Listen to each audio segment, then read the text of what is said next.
toharoh menjadi pengantar daripada fikih sunat. Nah, hadirin rahimakumullah, insyaallah pada malam hari ini kita akan bahas tentang apa itu toharoh, apa saja tujuannya, kemudian cara atau teknik dalam pelaksanaan toharoh, kemudian juga tentang sarana atau alat-alat yang dipakai dalam toharoh. Kemungkinan mungkin waktunya tidak cukup dalam satu pertemuan karena pembahasan cukup panjang. Insya Allah saya akan jelaskan secara terperinci dalam sejumlah hal-hal penting karena kaitannya dengan keseharian kita, dan juga insya Allah saya akan buka sesi tanya jawab pada setiap selesai pembahasan. Jadi nanti silakan bapak-bapak atau ibu-ibu yang hadir kalau ingin bertanya bisa bertanya nanti pada waktu yang telah saya siapkan. Hadirin rahimakumullah, jadi yang akan kita bahas pertama adalah fikih at-thaharah atau babut thaharah. At-thaharah di dalam bahasa Arab secara bahasa atau makna kebahasaan artinya adalah an-nadhafah, yang artinya bersih, ya. Kemudian juga al-khulusu minal adnas, terjauhkan dari semua kotoran. Nah, kata thaharah ini yang bermakna kebersihan atau kesucian itu dalam bahasa Arab mencakup baik suci dari kotoran maknawi ataupun dari kotoran materi. Jadi kotoran maknawi itu maksudnya adalah sifat-sifat yang kotor, misalnya kesombongan, keangkuhan, iri, dengki, ya. Semua itu sifat-sifat kotor, ya. Dan juga masuk juga makna toharoh ini untuk kesucian dan kebersihan dari kotoran-kotoran materi yang sifatnya yang ada wujudnya, misalnya kotoran najis, ya, yang menempel pada diri seseorang. Jadi makna toharoh itu secara pendekatan bahasa sebenarnya mencakup kebersihan dari urusan batin maupun dari urusan zahir. Tetapi dalam fikih yang dibahas itu nanti adalah kebersihan yang zahir. Kalau kebersihan yang batin, kebersihan hati, kebersihan dari sifat-sifat yang buruk, maka ada ilmu sendiri yang akan membahasnya, yaitu ilmu tasawuf atau disebut juga ilmu tazkiyatun nafs atau disebut juga dengan ilmu akhlak, dan masih banyak istilah-istilah untuk ilmu ini. Jadi ilmu yang membahas kebersihan hati atau bagaimana mengobati hati yang sakit, hati yang kotor, itu tidak dibahas dalam ilmu fikih yang kita pelajari sekarang. Ilmu fikih yang kita pelajari sekarang adalah sebagai yang pernah saya jelaskan pada awal pertemuan dahulu, yaitu hanya membahas hukum perbuatan manusia. Perbuatan manusia itu maksudnya adalah semua tindakan atau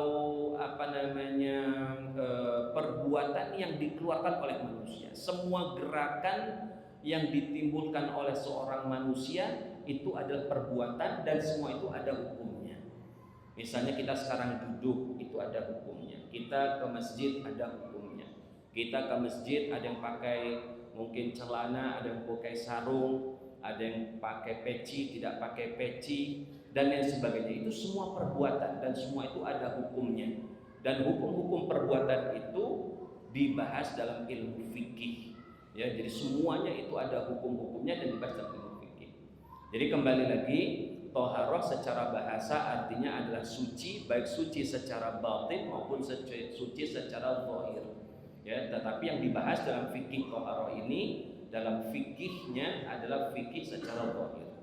Adapun secara istilah, maka para ulama mendefinisikan toharoh itu dengan definisi yang berbeda-beda, tapi tujuannya satu, yaitu adalah perbuatan membersihkan atau mensucikan dari hadas atau dari najis.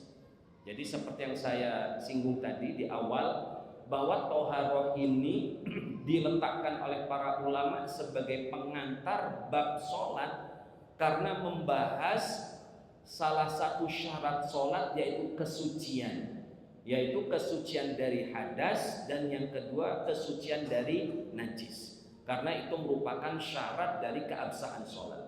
Maka toharoh ini sebagaimana nanti akan kita lihat bahwa semua pembahasannya itu tidak lepas dari dua hal tersebut, mensucikan dari hadas dan yang kedua mensucikan dari najis. Ya, itu saja yang dibahas, tidak ada yang lainnya. Nah, apa bedanya hadas dengan najis? Nah, hadas adalah sebuah hal yang menghalangi keabsahan sholat tetapi tidak memiliki wujud secara zahir. Jadi sifatnya abstrak. Jadi semua hal yang menyebabkan sholat kita tidak sah tetapi sifatnya adalah abstrak, hanya keadaan pada diri manusia, itu biasa disebut para ulama dengan hadas. Ya, contohnya misalnya kalau ada orang berwudu kemudian dia buang angin.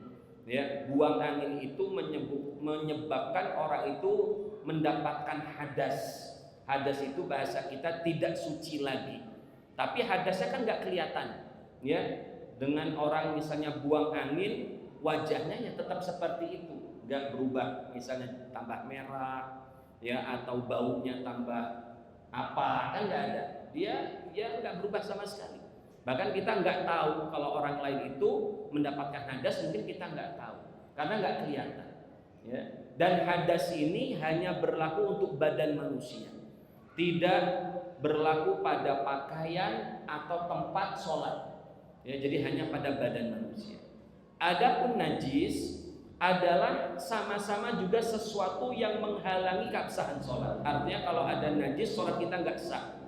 Tetapi kalau najis ini punya wujud, ada fisiknya. Wujudnya itu bisa dilihat dari satu dari tiga hal, dari baunya, atau warnanya, atau rasanya.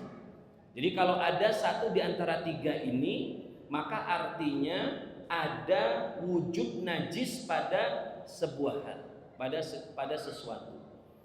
Dan itu menghalangi keabsahan sholat.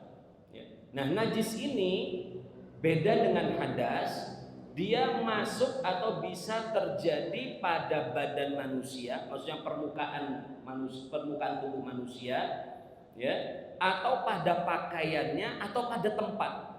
Kalau hadas kan tadi pada badan saja, jadi nggak ada misalnya pakaian kena hadas, nggak ada. Yang ada pakaian kena najis, ya, pakaian kena najis.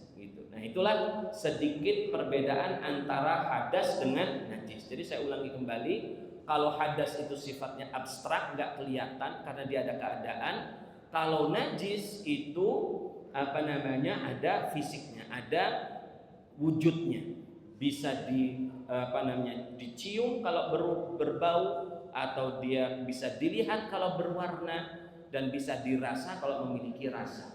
Itu berarti adalah sifat daripada najis. Ya. Nah,